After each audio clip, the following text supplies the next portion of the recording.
lo de la respuesta metabólica al traumatismo, ya es que le dije que ahora, ojalá que ahora sí participemos todos, comportemos algo para ver lo de los cuadros que les había comentado. Ahorita los voy a poner y los vamos a ir viendo.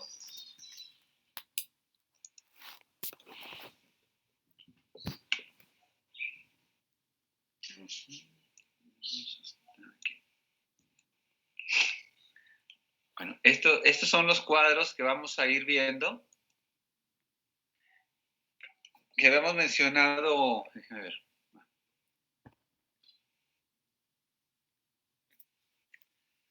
¿Se acuerdan de estos cuadros, verdad? En el que se hablaba de la respuesta metabólica al traumatismo, el efecto de urgencia, el efecto de choque y el efecto de recuperación. ¿Sí se acuerdan?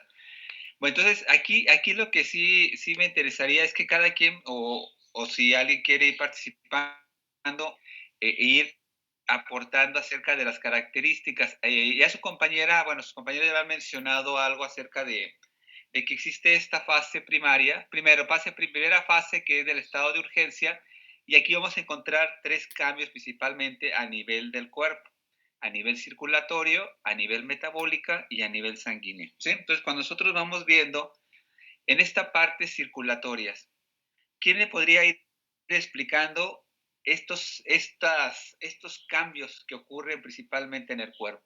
¿Por qué ocurren? ¿A qué se deben estos cambios? Yo se los explico, doctor. ¿Me das tu nombre, por favor? Huerta Sánchez Jocelyn. Perdón, es que no soy yo muy bien. Huerta Sánchez Jocelyn. Huerta, muy bien, Jocelyn. A ver, vamos a ir viendo, Jocelyn, y venme explicando qué es lo que entiendes en este cuadro, qué significa, poniéndonos desde el traumatismo, ¿verdad? ¿Qué es lo que ocurre en el cuerpo? ¿Sí? Ok. Bueno, en esto se ve involucrado se ven involucrados tres sistemas principalmente en la respuesta metabólica al traumatismo, que es el sistema inmune, el sistema nervioso central y el sistema endocrino. Uh-huh. Primero que nada, cuando ocurre una lesión, nuestro sistema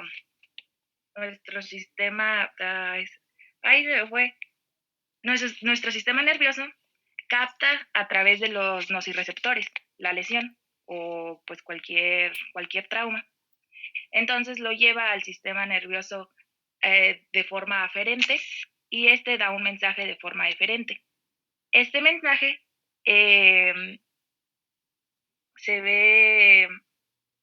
activa las catecolaminas.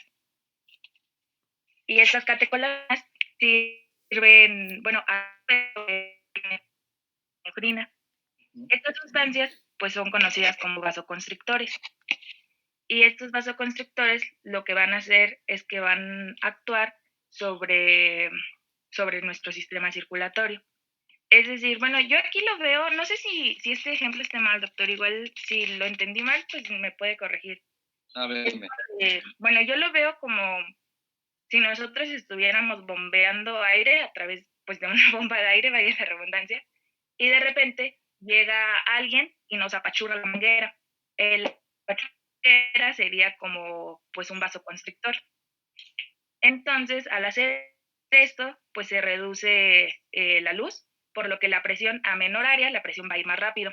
Esto va a generar lo que es un aumento del gasto cardíaco, porque nosotros íbamos bombeando el aire, así de pum pum, entonces de repente pues apachurran ahí la vasoconstricción y nuestro gasto cardíaco suba, porque ya no podríamos ir al ritmo de pum pum, tendríamos que ir como pum pum pum pum pum, no sé si me expliqué. Sí. Y entonces ese pum pum pum pum pum, pues es lo que se conoce como la taquicardia. Ajá. Entonces, pues hay vasoconstricción generalizada. ¿Por qué? Por la epinefrina y la norepinefrina. Hay un aumento del gasto cardíaco porque nuestro corazón necesita seguir bombeando sangre, pero tiene que trabajar de más. Todo esto lleva a una taquicardia.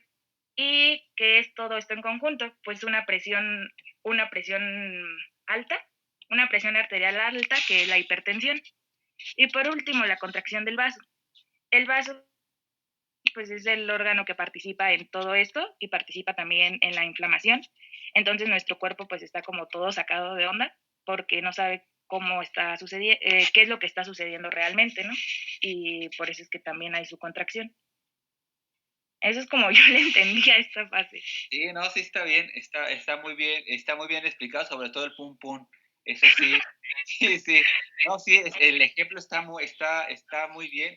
Y sí, básicamente es todo lo que ocurre a nivel circulatorio, principalmente dentro de la fase de emergencia. Y son estados, tú hablaste de adrenalina, noradrenalina, que básicamente son elementos que mantienen activo al cuerpo para el efecto que va a ocurrir, ¿no?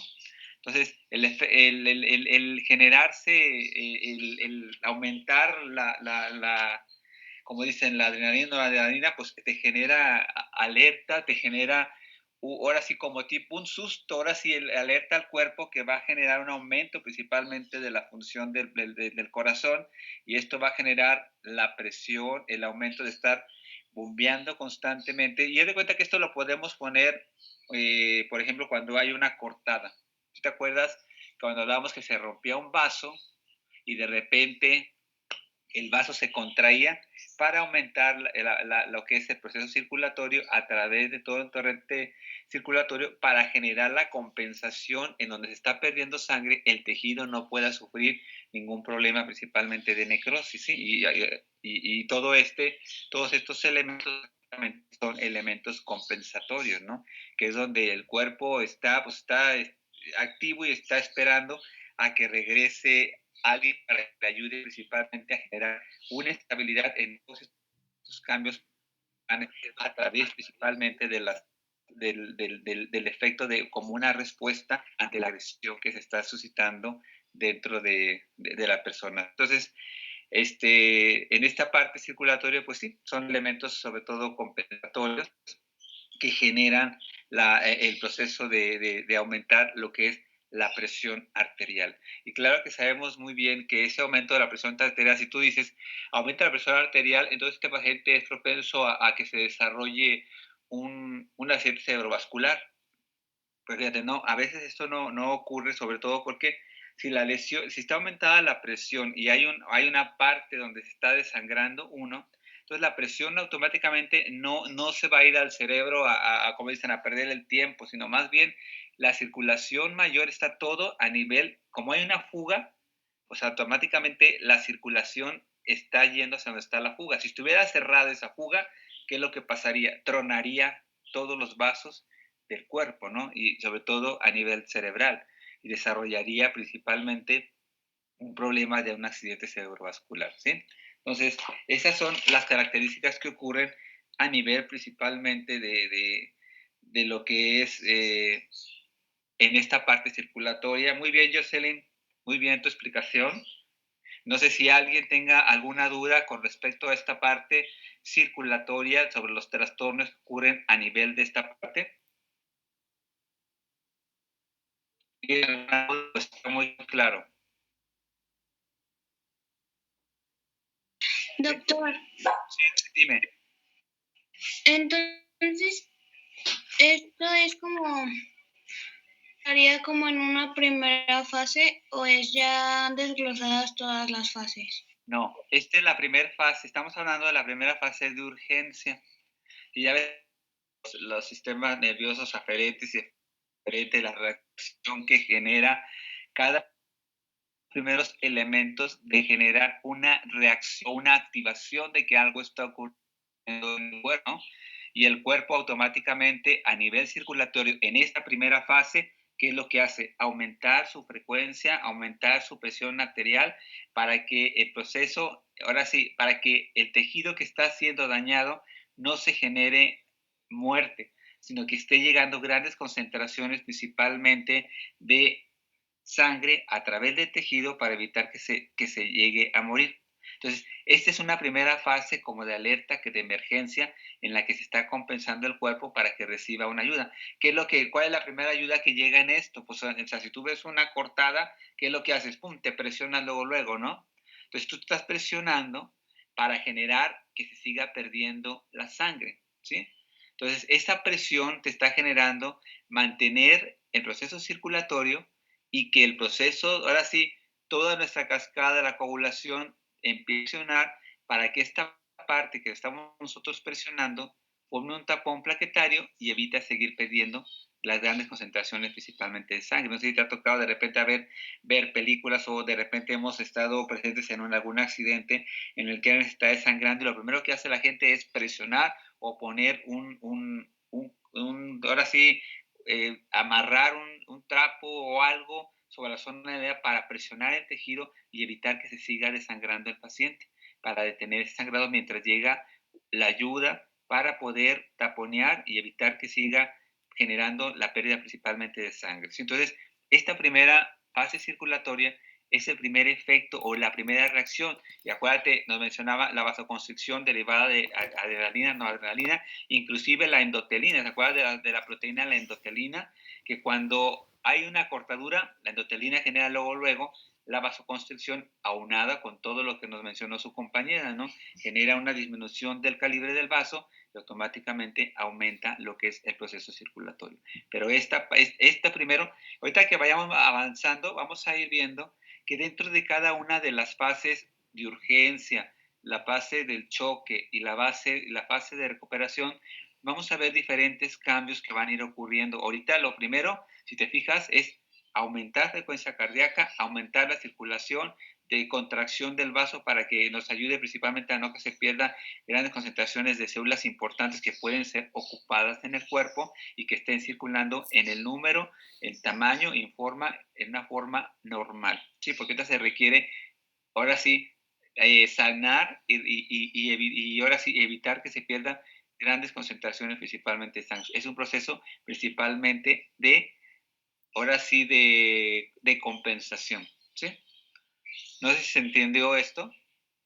Sí, doctor, gracias. Muy bien. Bueno, entonces vamos a entrar a las fases metabólicas. ¿Quién quiere hablar de esto? Ya su compañera Jocelyn se animó. Ahora, ¿quién quisiera participar? ¿Doy nombres? A ver, Anelisa Marín. Doctor, yo tengo una pregunta rápida. A ver, dime. ¿Los cambios o las alteraciones metabólicas se producen por la adrenalina o por las hormonas corticales? Mira, por todo, porque te acuerdas que tu compañera habló de varios componentes endocrinos, sistema nervioso, y hay una gran cantidad, o sea, todo el sistema del cuerpo, todos se activan en una forma homogénea. O sea, no es que diga, primero el sistema nervioso se activa, o sea, el sistema nervioso se activa, lo mencionan casi que es al principio, pero dentro de eso, activación del sistema nervioso, y ahora sí se dice que es la máquina principal, pues es la que te va a generar el desarrollo y la activación de todos los componentes del cuerpo para generar una respuesta, una reacción, para que comience a activar todos aquellos componentes ahora sí, de compensación, para evitar principalmente, si no ocurriera eso, yo creo que nos moriríamos inmediatamente. Luego te morirías. ¡Pum! La cortada, ¿sí?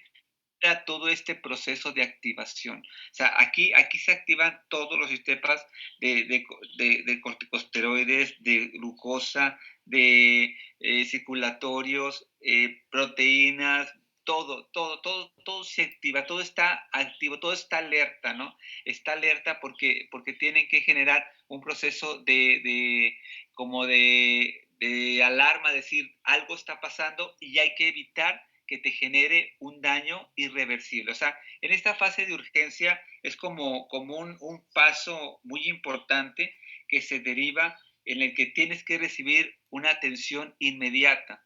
Si no, te puede generar complicaciones que puedes pasar al área principalmente de shock. Sí, esta primera, o sea, todas las fases, o sea, si en esta primera fase no se atiende en forma oportuna, pues el paciente pasa en forma rápida a la parte de shock. Ya habíamos mencionado, inclusive hay personas que en esa fase de urgencias llegan a fallecer por las complicaciones que se desarrollan, sobre todo durante esta edad cuando no reciben una atención adecuada, ¿sí? Pero dentro del cuerpo se activa todo en una forma semejante y es homogénea, ¿sí? Sí, doctor, gracias. Bueno, ¿alguien quiere hablar de esto? Doctor, yo tengo una pregunta. A ¿La glucogenólisis es lo mismo a la a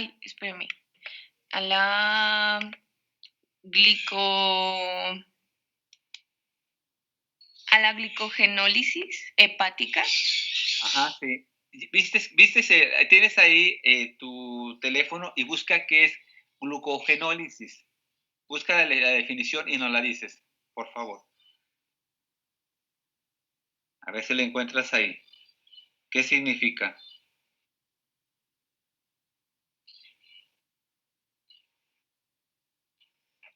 A ver, la glucogenólisis es un proceso catabólico y hace referencia a la degradación del glucógeno a glucosa o glucosa 6-fosfato. Ajá. ¿Qué entendiste por eso? ¿Qué entendiste con tus palabras? ¿Qué entendiste? El glucógeno se vuelve glucosa. Ajá. ¿Y quién lo deriva? El hígado, ¿no? Entonces, aquí cuando se habla de glucogenólisis hepática, ¿y la otra palabra que dijiste cuál era? Gliconeogénesis. Ah, sí, es lo mismo, son semejantes. ¿Sí? O sea, en una hay formación y en otra hay destrucción de glucosa. ¿Sí? Entonces, en esta fase, lo que es la glucogenólisis hepática es la liberación. Acuérdense que el hígado es uno de los almacenadores principales de glucosa. ¿Sí? Por ejemplo, de repente, ¿qué pasa si de repente uno no desayuna y te vas a hacer ejercicio, bla, bla, bla, todo bien campante y de buenas a primeras empiezas a sentir como mareado, un sudor frío, como que te quiere desvanecer? ¿Qué significa eso? ¿Qué significó?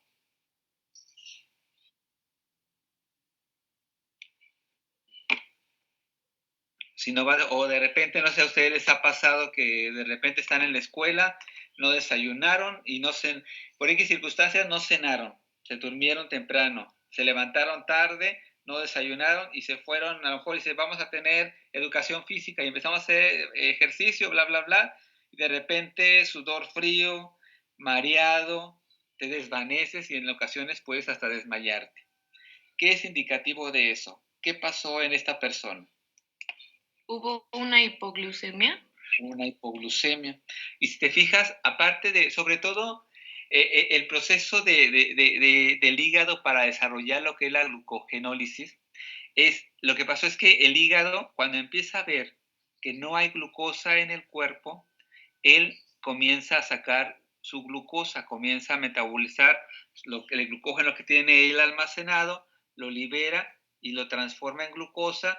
Por si tú no desayunaste, hay poca glucosa en tu cuerpo, él primero lo compensa.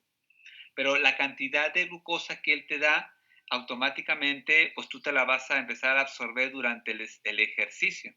El ejercicio requiere de energía. Entonces la energía es derivada principalmente de los carbohidratos. Y si no hay carbohidratos, automáticamente te viene lo que es el shock hipoglucémico, ¿sí? Entonces, el desmayo. ¿Y qué es lo que hacemos cuando hay un shock hipoglucémico? ¿Qué harían? ¿Qué harían? ¿Cómo auxiliarían a la persona? Si ustedes están en un área y de repente se empieza a desvanecer, ¿qué harían? Doctor, ¿tiene que ser como con algún tratamiento, o sea, farmacológico, o se puede resolver dándole una coca o algo así? Acuérdate que eso es una emergencia. Tú no vas a tener a la mano, por ejemplo, si andas en el campo, no vas a tener ahí un botiquín. ¿Qué harías o qué sería lo que se les ocurriría? Pues darle azúcar. Azúcar, exactamente. Si tienes una coca, un chocolate, o a veces la gente agua y le echa azúcar y tómatelo, ¿sí? Inclusive, bueno, cuando tenemos el botiquín de emergencia, de repente tenemos ahí cubitos de glucosa que se ponen sublingualmente y a través del bajo de la lengua se absorbe y genera un efecto de una forma muy rápida, ¿sí? Entonces, nosotros tenemos que darles azúcar, ¿no? Inclusive, a veces nos da mucho miedo, por ejemplo, con el paciente diabético. Si de repente le da que se siente mal, dices, hijo, en la torre, ¿qué harían ustedes con él? Si, por ejemplo, soy diabético y de repente me está dando el tamanfato y me siento como si un sudor frío, como que me quiero desmayar. ¿Qué harían en este paciente? ¿Qué sería lo primero que se les ocurriría? ¿Qué harían? Así de emergencia. ¿Qué pensarían?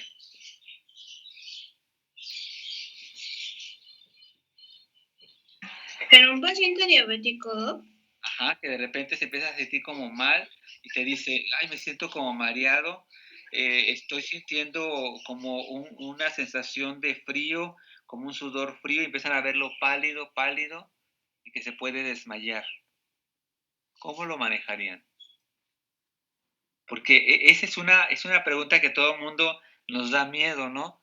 Dices, ¿qué le hago al paciente? Si fuera un paciente sano y es un shock hipoglucémico, le doy azúcar. ¿Y a él? ¿Le darían azúcar o no? Pues no, doctor. ¿Por qué? ¿Por qué no le darías azúcar? Porque es diabético. Ajá, Porque entonces, su cuerpo no lo podría metabolizar, ¿no? pero, Pero según yo, sí, hay como una insulina rápida que se les puede administrar. pero si tú no la tienes, Doctor, pero se le puede dar como azúcares como naturales, ¿no? O sea, yo también siento que obviamente a un diabético no se le puede estar dando cosas con azúcar, a lo mejor no le podríamos dar como un chocolate o algo así, pero podría ser como alguna fruta o algo así. ajá, fíjese, sí, siempre ha sido ahora sí una contradicción. Dices, bueno, ¿qué le doy? Fíjese que sí, hay que darles azúcar, hay que darle azúcar. Puede ser así como tú hablas, el natural, o puedes darle algo azucarado. Es más factible, ¿por qué? Porque muchas de las veces el paciente diabético, de repente, o si si administra insulina o él toma hipoglucemiantes, muchas de las veces el paciente diabético, ¿qué es lo que hace? A veces pasa que dice, voy a ir al dentista, no voy a desayunar porque me va a poner anestesia. Y él toma su hipoglucemiante y llega contigo y estás tratándolo, y acuérdense que todo lo que hacemos nosotros dentalmente es estrés para el paciente. Lo que vayamos a hacer para el paciente es sensación de estrés. Entonces, a ellos también se les puede desarrollar shock hipoglucémico. Es más fácil que tú puedas decir, bueno, vamos a darle un azúcar, tómeselo. Y el paciente te va a ir diciendo su sintomatología de recuperación, ¿sí? El paciente te dice, no, ya como que me estoy sintiendo mucho mejor, ¿sí? Si en un momento dado, porque a veces es muy complicado poder determinar, ¿está cayendo en un coma diabético o está cayendo en un shock hipoglucémico? Cuando el paciente cae en un coma diabético, el paciente se desvanece y se desmaya. Es más, no te da oportunidad ni decirte él nada. Cuando es un shock hipoglucémico, el paciente, ahora sí, todo el mundo tenemos como el estadio del famoso aura. ¿El aura qué significa? Como los pacientes epilépticos. El paciente epiléptico dice, tengo, como que cuando a él le va a dar un ataque, a muchos unos dicen, les hace como hipersalivar mucho, o a uno les da como mucho sueño, o a otros se van a sentir como sudor, y ellos te dicen, creo que me va a dar un ataque, ¿sí? Entonces, el paciente, cualquier persona, cuando va a tener un shock hipoglucémico y tú ves que está haciendo, dices, ¿sabes qué? Como que me siento raro, como que me estoy mareando y como que me estoy sintiendo como con frío, algo frío. O sea, inmediatamente, aunque sea diabético, tú primero atiéndele, se te puede morir de hipoglucemia, eso sí. Es más rápido que se te muera de hipoglucemia que de hiperglicemia, ¿sí? Tienes más oportunidades de generar una recuperación de hiperglicemia que de una hipoglucemia, ¿sí? Entonces, por eso inmediatamente tú tienes que darle lo que tengas, ¿no? A lo mejor no tienes ahí fruta, a lo mejor tienes ahí azúcar, a lo mejor tienes un chocolate, a lo mejor tienes un refresco, pues un vasito de, a ver, tómele. Y ya él se lo va a ir tomando y él te va a ir diciendo cómo va la evolución. Casi por regular, cuando tú le das algo para la glucosa por un shock hipoglucémico, el paciente casi en forma inmediata empieza a sentir recuperación, empieza a sentir, no, ya me está pasando, ya se está pasando, me estoy sintiendo mucho mejor, ¿sí? Entonces, claro que tú dices, le estoy dando azúcar, pues a lo mejor ahorita se le va a subir un poquitito, ¿no? Entonces, ya después él ya pues, se le va a compensar, va a tomar después su medicamento. Pero es importante que primero lo manejemos como si fuera un shock hipoglucémico, ¿sí? Y denle el azúcar. Tampoco le digo que le den 3 kilos de azúcar, ¿no? No, lo normal. Si tienes un chocolatito o tantita coca, dáselo a que se lo tome él. Y él mismo te va a ir diciendo cómo se va sintiendo, ¿sí? El coma diabético de repente a veces es el desmayo, ¡pum!, que no te das cuenta ni qué, pues inmediatamente, pues ahora sí, tener el emergencia, ¿no? Y ver, a ver, y ver el historial, si está administrando su insulina, no está administrando insulina, o sea, pues todo eso, ¿no? Pero a veces es más complicado que el paciente, casi por regular, fíjense, cuando el paciente va a tener un coma diabético, cuando llega contigo desde el principio tú lo vas a notar raro, pálido, como que no te responde bien. O sea, cuando ocurren ese tipo de cosas, por eso siempre, cuando empezamos las clases de geriatría, yo siempre les digo que es importante el primer contacto con el paciente, conocer al paciente, hacer el escaneo del paciente desde la cabeza hasta los pies para saber cómo está. No es así como ya que dicen, me barrió de arriba, no. Hacemos un barrido de arriba abajo, no para ver para criticar al paciente, sino para ver su semblante. Es muy importante que desde el principio, cuando nosotros veamos al paciente, es ver su semblante, cómo viene, cómo está ese día. Porque con eso también, ese semblante también podemos nosotros conocer a nuestro paciente. Si de repente llega un semblante diferente, más pálido, lo vemos como que no coordina, lo vemos inmediatamente mejor, no hay que atenderlo. Mejor hay que ver, interrogar, ¿qué le pasa? ¿Qué siente? ¿Cómo está? Y si vemos que trae problemas y viene con un familiar, pues si la familia sabe que necesitamos que lo lleve con su doctor porque él viene mal, ¿sí? Entonces, por eso la importancia de poder ver nosotros y determinar qué hacer, sobre todo en la emergencia, ¿sí? Entonces le digo, siempre es bien complicado el manejo del paciente diabético, que nos da mucho miedo, ¿les doy o no le doy azúcar o qué hago? Sí, le pueden dar el azúcar, no va a pasar nada, es más fácil que le suban un poco la glucosa a que le generen un shock hipoglucémico severo, porque acuérdense que el paciente diabético, su cuerpo está acostumbrado ¿a qué? A la glucosa. El cuerpo siempre está lleno de glucosa y si de repente esa glucosa se la bajan a lo mínimo, se puede morir el paciente, ¿eh? Se nos puede morir. Es más factible que se muera de un shock hipoglucémico que una hiperglicemia, ¿sí? Para que lo lleven a una hiperglicemia tendrían que darle kilos, litros de refresco y no te vas a dar todo eso. Simplemente no le va a hacer nada si tú le das un poco de glucosa, que se la tome y vas a tener un paciente que se te va a recuperar. Y claro, suspendes la consulta, la mandas al médico para que chequen por qué le generó. Y a veces te digo, si él te dice, es que no comí, casi por regular cuando el paciente diabético, cuando nosotros llega el paciente diabético, hay que preguntarle, ¿se tomó su medicamento? Sí.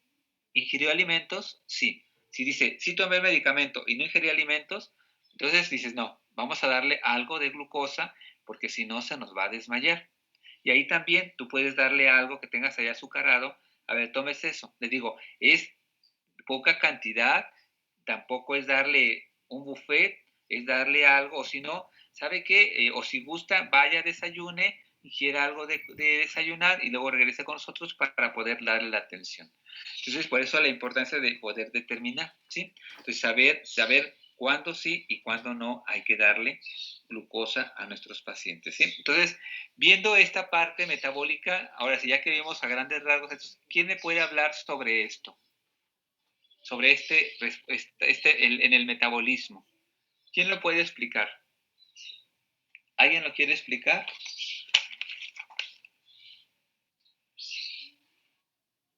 ¿No? A ver, Pacheco, Orozco, Alicia. ¿Sí está por ahí, Alicia?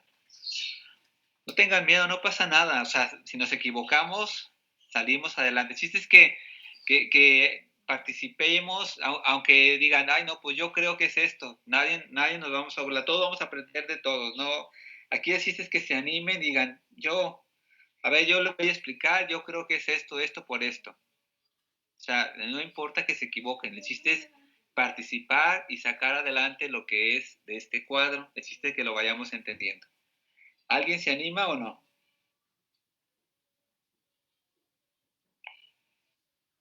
¿Nadie? A ver, Reyes Franco, Jesús Mauricio. Dígame, doctor. A ver, ¿puedes explicarnos esto? Explícanos a tu manera, no, si te equivocas, no te apures. Aquí todo el mundo vamos a ir escuchando. ¿Tú qué entiendes por este cuadro? ¿A ti qué te imaginas? ¿Qué es lo que pasa dentro de la emergencia a nivel metabólico? ¿Qué te imaginas? ¿Qué se te ocurre? De acuerdo a lo que vemos aquí, la glucogénolis hepática, hiperglicemia, aumento del consumo de oxígeno, disminución de colesterol, vitamina C y aumento de la eliminación de corticosteroides por la orina. ¿Qué se te ocurre? De acuerdo a lo que hemos estado viendo anteriormente, lo que habló tu compañera y lo que estuvimos viendo ahí ahorita de lo que es la glucosa. ¿Qué se te ocurre a ti?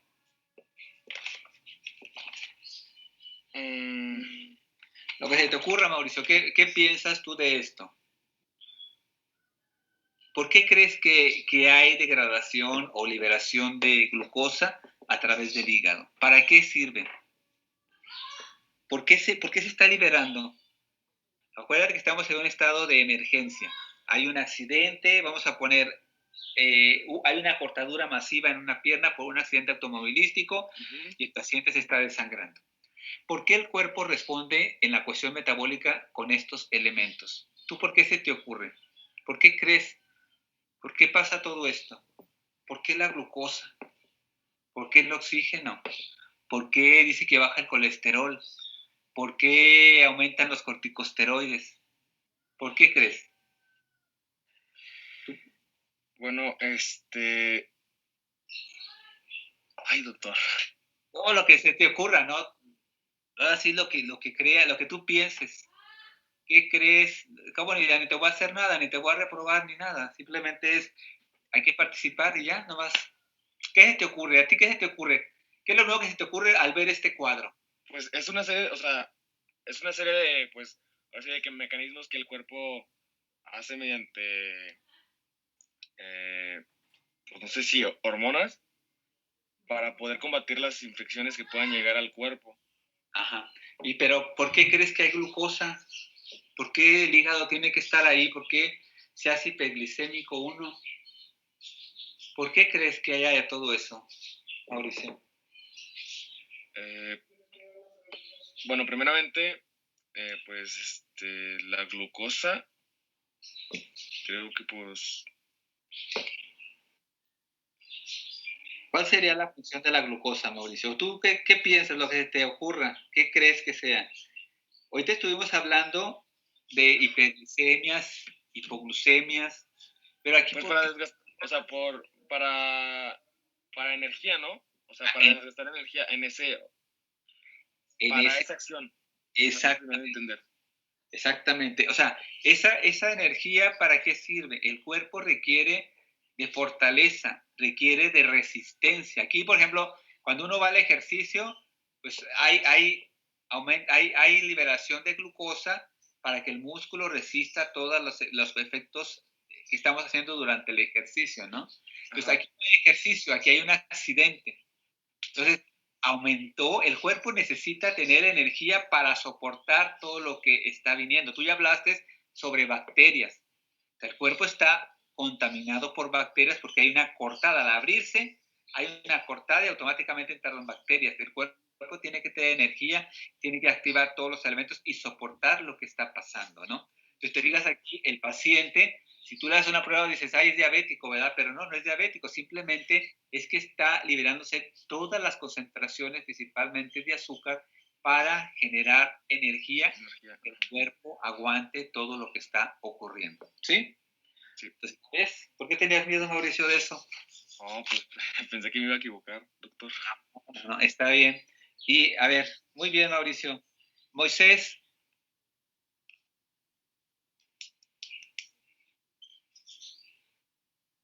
¿No está Moisés? Martínez Amaro Moisés.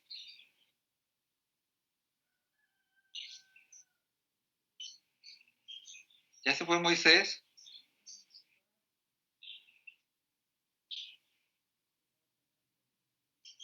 Emilio. Aquí estoy, doctor. Emilio, ¿Sí dijo Emilio? Sí eres Emilio, ¿no? Sí. A ver, Emilio, ahora ya tu compañero nos habló, Mauricio nos habló acerca de la glucosa. Y lo que sigue, ¿por qué dice aumento del consumo de oxígeno? ¿Por qué dice la disminución del colesterol, vitamina C en las suprarrenales? ¿Y por qué te habla de eliminación de corticosteroides por la orina?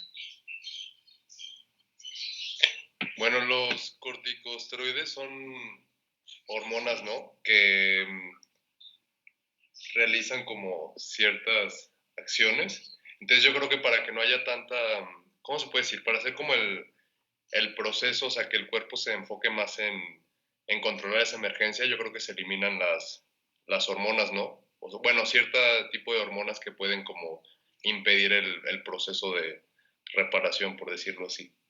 Ajá, sí. ¿Qué más? Mira, espérame, Mauricio. A ver, Jocelyn. Bueno, doctor, yo tengo una pregunta. A ver, dime. Bueno, es que conforme lo que leí, lo que estuve viendo mientras investigaba, fue nada más que me confundí un poco porque decía que las catecolaminas que habían sido secretadas por el sistema nervioso se funcionaban como inhibidores de la insulina y que por eso era que, o sea, como la insulina pues es la que se encarga de meter la glucosa a las células, que por eso era que se empezaban a activar todo lo demás, o sea, lo de la glucogenólisis hepática.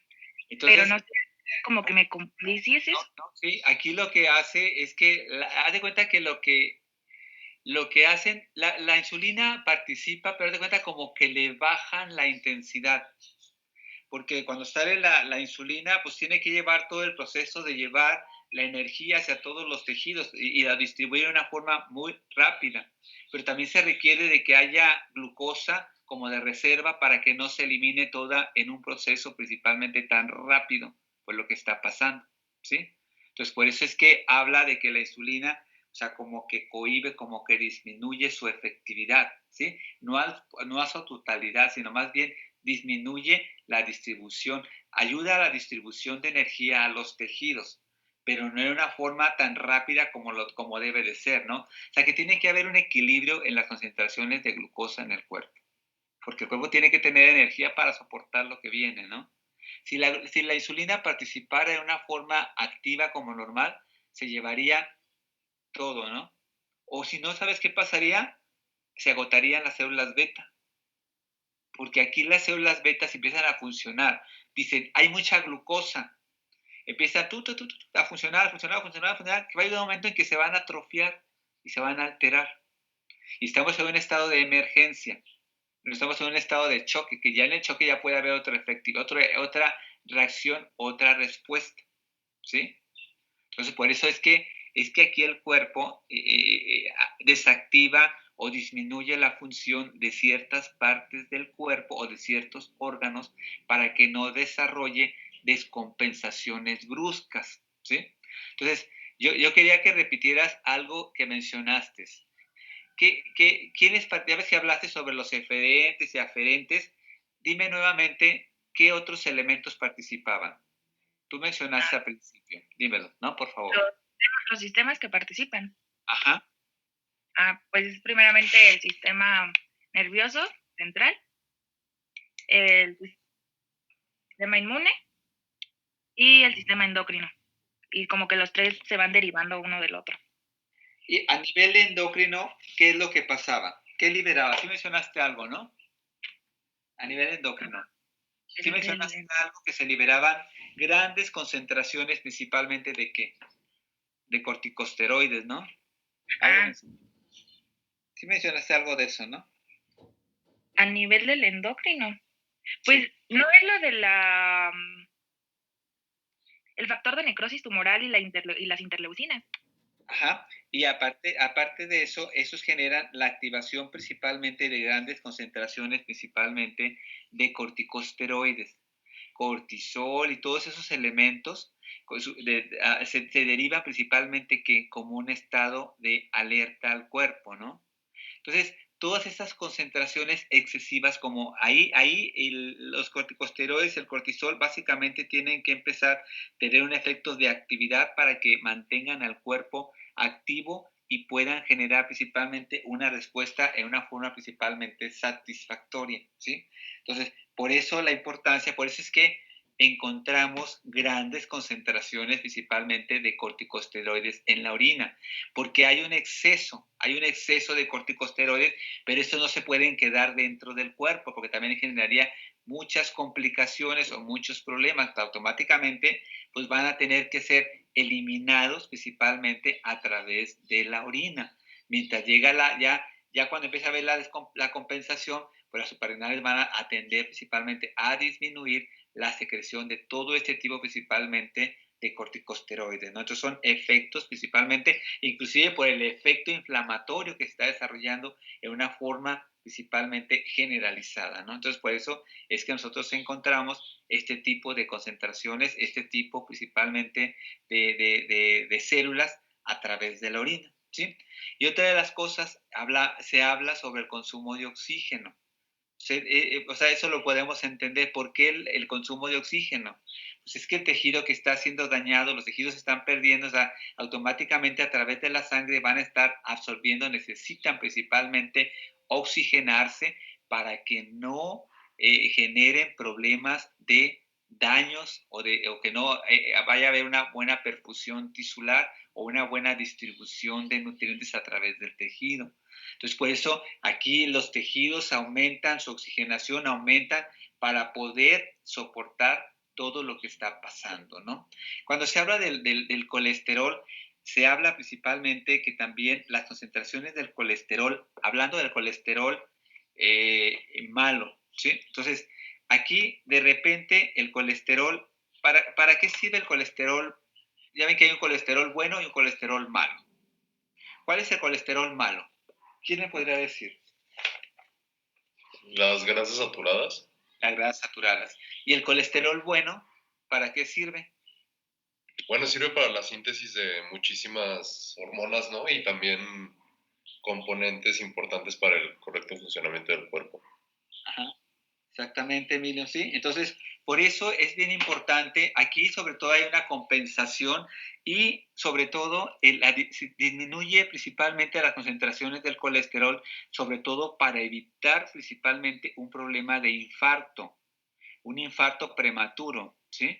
Entonces también por eso las concentraciones principalmente del colesterol tienden a bajar por ese tipo principalmente de efecto, aunque está derivado, están aumentados ya por lo que tú mencionas, también como procesos finalmente reparativos, pero también los disminuyen sobre todo para generar o evitar que pueda generar algún problema de infarto. Cuando se habla de la vitamina C, pues bueno, el cuerpo tiene vitamina C para que es una de las funciones principales como para proceso de reparación, ¿sí? Y en este estado principalmente de emergencia, el cuerpo no requiere ahorita nada de reparación, requiere de tensión, requiere de solución, ¿sí? Requiere para evitar principalmente generar cualquier tipo de complicaciones en el cuerpo, ¿sí? Entonces, básicamente te fijan en las cuestiones metabólicas, pues ya empiezan a participar una gran cantidad de elementos compensatorios para evitar principalmente problemas o muertes a nivel principalmente de los tejidos. Entonces, fijan, todos son compensaciones. El estado de emergencia es compensación. Está alerta, como mencionamos, alerta para una cosa, disminuye la función de otros, sobre todo como elementos compensatorios que después se van a normalizar cuando la emergencia pase y esté ya en el estadio de recuperación, ¿sí? Bueno, aquí lo vamos a dejar, muchachos, hasta aquí. Y nos vamos a ver el próximo miércoles a nuestro examen, ¿sí? Para hacer el examen. Espero que lo pueda programar de 8:15 a 15 para las 9, que sea media hora igual. Pero bueno, yo les aviso ya si lo pude programar así o dependiendo. Pero hay que tratar de entrar, porque si lo pongo a las 8 de la mañana, de repente como que uno no se conectan rápido y les vaya a cortar su tiempo, ¿no? Yo más que nada, sobre todo para eso, para evitar que les vaya a cortar el tiempo. Yo quiero que sea el tiempo que les doy para que puedan responder el examen, ¿sí? Entonces, nos vemos el próximo miércoles. Y que ¿Me tengan... puede repetir eso? ¿Venir el examen, por favor? Lo del examen, que el examen lo vamos a hacer el próximo miércoles.